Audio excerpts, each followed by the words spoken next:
Japanica Cooking. My name is Sachiko. Japanica Cooking is all about Japanese cooking and Japanese food culture. Please like it if you enjoyed this video and please subscribe for future videos. It's a Sakura season, yay! Today I am going to preserve cherry blossom. Sakura is a pretty special flower for the many of Japanese people. It's been nation's favorite flower for a long time. People love to gather and having a party when it blooms in spring. In Japan, springtime are relatively short. Temperature changes rapidly, so flower life is relatively short. It could be 1 week. So there is a cherry blossom forecast on telly. It's like weather forecast. So many people are trying to not to miss this precious time for only once a year. This relationship creates wonderful art and songs, even consuming products. Also, we enjoy eating them. This salted sakura flower you can commonly buy shops in Japan. Often it serves as a drink at celebratory occasions such as engagements and weddings. It blooms in teacups so elegantly, and it has a beautiful aroma too. Of course, we use cooking, making traditional sweets.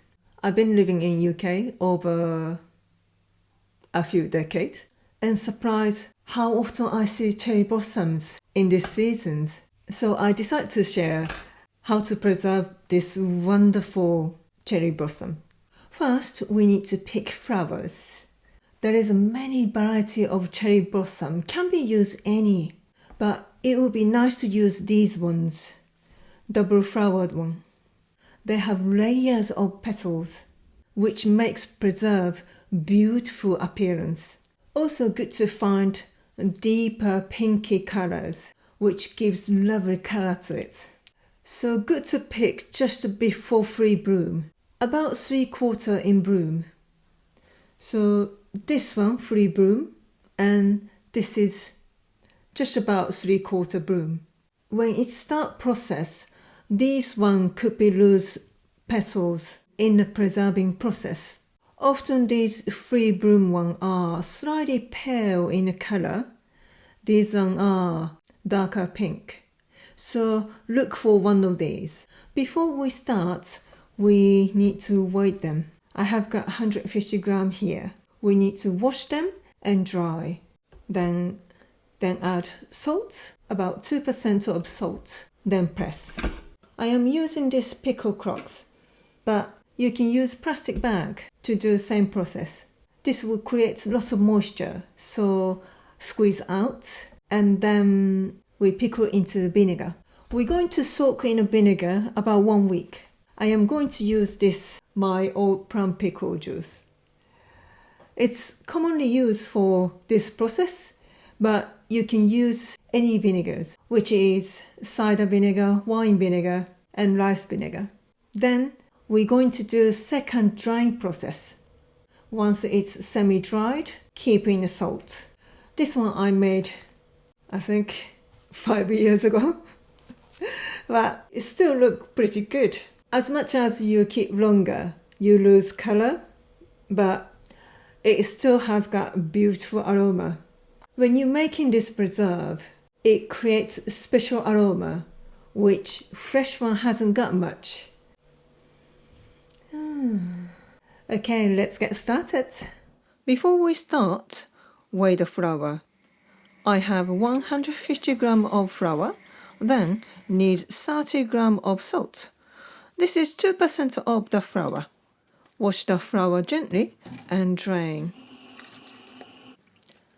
Shake off the excess moisture and use a kitchen towel to wipe off gently.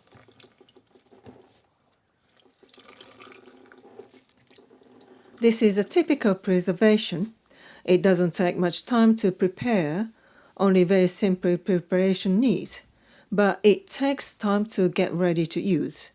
This one takes about 10 days for whole process, but most of the time, nothing to do, just waiting. Easy.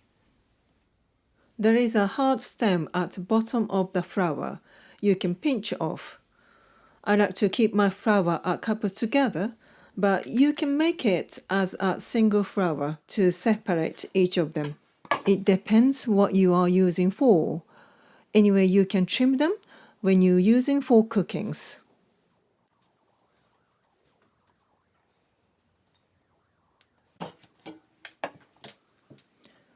Now, use large bowl to mix salt. Gently but slowly mix well. I am using fine sea salt here. Coarse salt is not suitable as it takes too long to dissolve.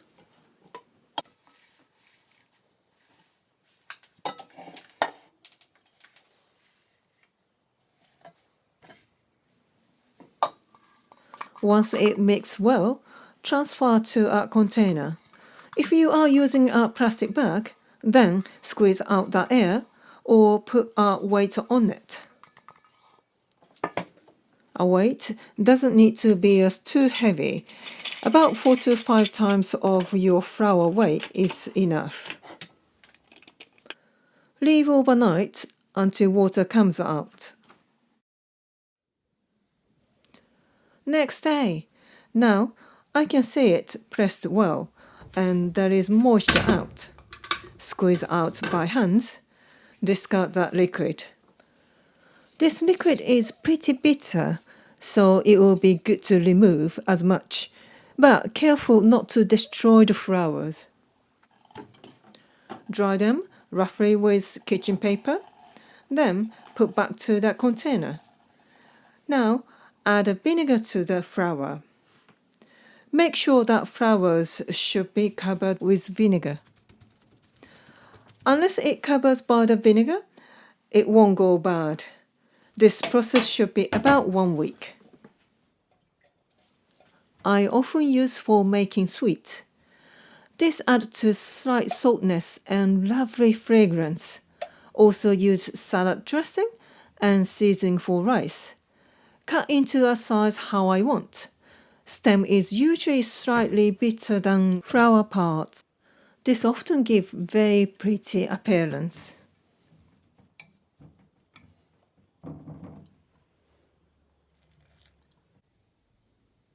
Leave it for 1 week. Pressure is not necessary, but make sure the flour covers with the vinegar.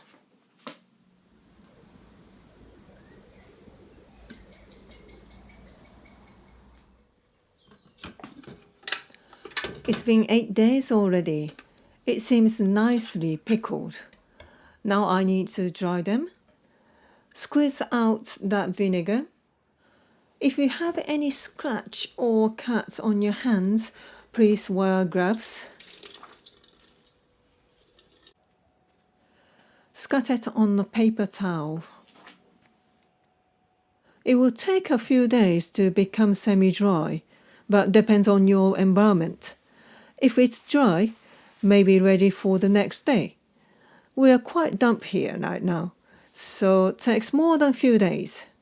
I will change the paper to help that process. Please don't leave them on the direct sunlight. This will fade the color and make them too dry.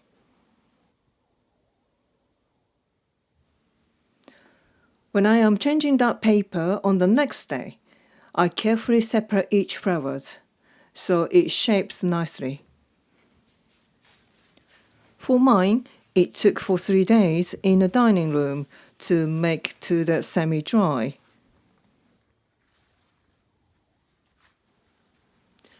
Now you can store with salt. Mix with 3 tablespoons of good quality salt. This salt gets infused beautiful aroma, so it's nice to use for dipping, like for dipping tempura or other cookings. This sakura flower will keep over 1 year easily in cool dark place, so you will enjoy all year round. Now you can enjoy wonderful sakura flower tea. I will do some recipes using this preserved flour, so please stay tuned with me, Japanese cooking channel. Thank you so much for watching till end. See you next time.